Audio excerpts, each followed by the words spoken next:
Alright guys, Void of Dust Gaming here, and today I'm gonna present you the new Roxy in the latest update. I have been playing Roxy quite a lot in the pre-patch, and I wasn't really satisfied with the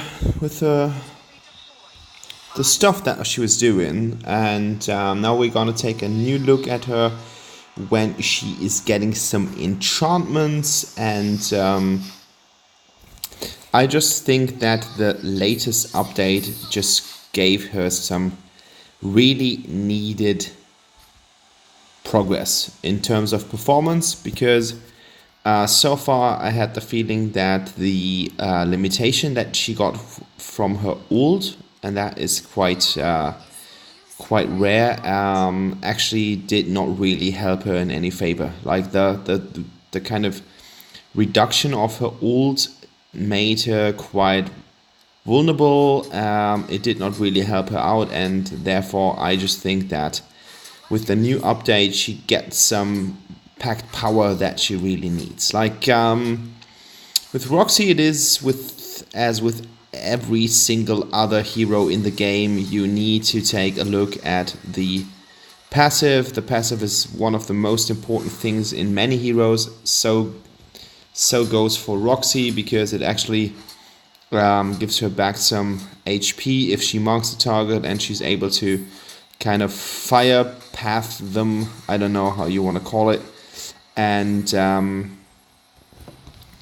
yeah, that's special about her, and the range of her ult is kind of special as well. So she's not as effective as she has been in the meta, but I think because of her really nice wave clear, she's still a pretty fun tank to pick on the solo lane, and she has quite some stuff up her sleeves because she's got really good sustain with the marking and her ult, and the fire path that she is laying down on the enemies here. Like, the clear speed is incredible. Like, look at that. That was so fast.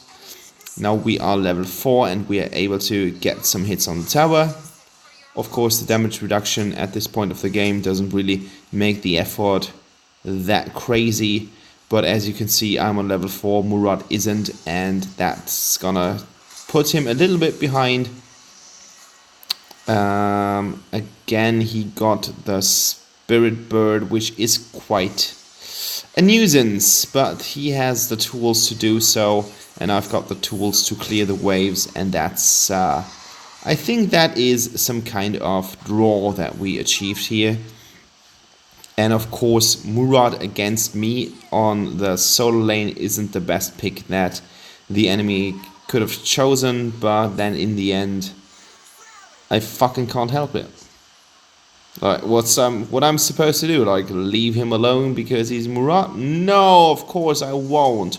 I will kill every single enemy in sight, and that's what we're gonna do. So I try to maintain an even split between the first and the second ability.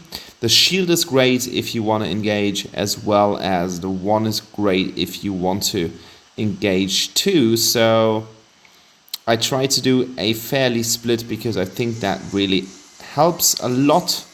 And here comes the first kill for me. It was kind of a gift. Like, that was something that the enemy should not have done here. Quillen goes in here as well. I'm gonna take him a little bit with me because of my ult. Now he is getting out, and I use all my abilities to retreat to safety, which went quite well. That could have been worse. I think you guys have seen complicated situations on my channel a lot, so this is kind of something where I have improved a little bit. I wanted to play safe here. I wanted to play a game where I'm actually not dying, and spoiler, this is gonna happen. Like, I'm not gonna die a single bit in this game, and that made me really proud. So after we had some fun on the middle lane, I needed to go up here, because as you can see, There have been quite a lot of minions here, and I use my focus quite a lot. Like, I'm turning on and off my abilities in the best way that I can do. And again, the guys are able to track it down, but I can kind of drag Quillen into my tower range, which is quite nice. So he gets some damage, and every single damage that he gets makes him a little bit more less cocky if he wants to get me. Murat is not able to get any stacks here for his ult, so I felt quite nice in order to get some ganks and stuff like that. And you can see how the rotation went down in the end. Jinna defeats an enemy. I call the enemies missing because I just saw that Murat is going down the middle lane. But my first target and the prioritized target is the tower. Like, yes, I can try to help out on the middle lane, but the foremost and the most important thing here is to get the tower. And that is the goal that I have been using a lot. I think Flicker is quite nice on her because it actually makes you a little bit less vulnerable to enemy ganks and stuff like that. Because you can actually try to get away if you are able to use the Flicker in the perfect way. Okay, there's a lot of stuff going on down the middle lane. There's not really that much that I can do against it, so I decide to just go back and get the health pack and return to the enemy tower and get some more farm, because the more farm I do get, the better it is in the late game, because then I will be a true tank with all my abilities, and that's gonna help me a lot. I'm able to flicker out here, and unfortunately for them, I have sufficient damage to kill Murat here. I think they overextended a little bit too much, and I think they underestimated what I am capable of doing, so that is not really the best play here. And now I've got the tower. That's, as I said, that's like the one goal that you want to have.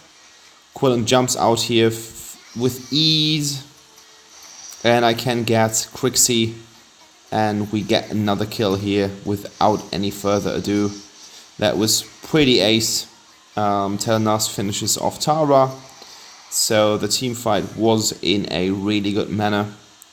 And now Murat moves in here, but there's not really that much that he can do against the combined forces of Jinna, Telenas and Lumbur, so that tower falls down as well. Easy peasy.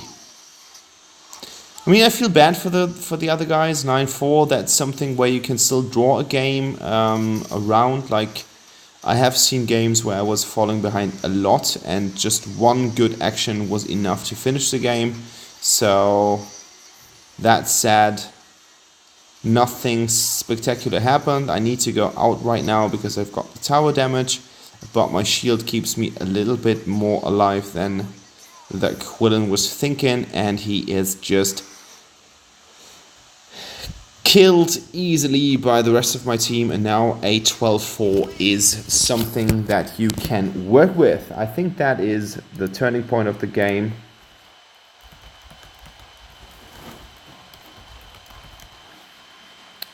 So I retreated, got full health right now, level 11, that seems to be alright.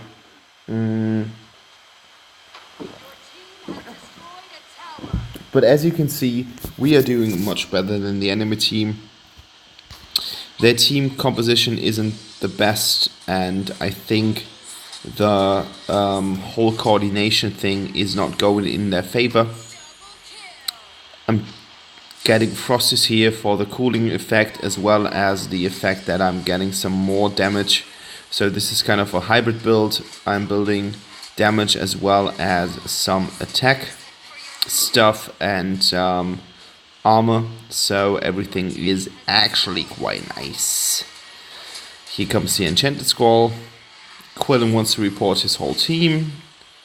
I can't I can't tell anything about this, so I need to go back right now. My health is just too low. I've got not lucky with the tower shots. I overextended a little bit too much here, that is for sure, and trying to get some more items, and now they suddenly start to wipe out things, but as only 2 of our team have been rolling down the middle lane, that is kind of something.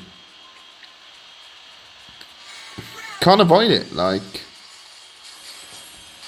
what are you supposed to do? So Jinna comes in here, and wow, that was so easy. Like, that's Valheim. He should have keeping an eye on how he positioned himself. That was like play from the book. That was such a nice opportunity to get the AD carry. And now Telenas is fighting against Quillen. There's not really that much that he can do against her oppressing force. Like, Telenas is a powerhouse. For sure, Telenas is one of the best AD carries in the game. And there we go. Shield of the Lost. So now we start to build a little bit more tanky.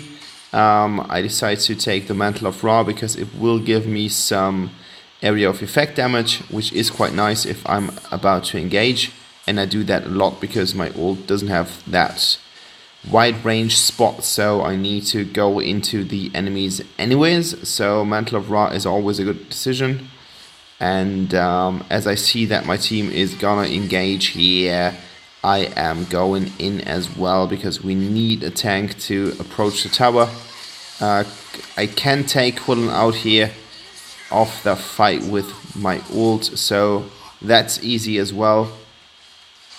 And now that we've got the full force here, the 3rd tower falls, and this is basically game. Like, there's not really that much that they can do against us.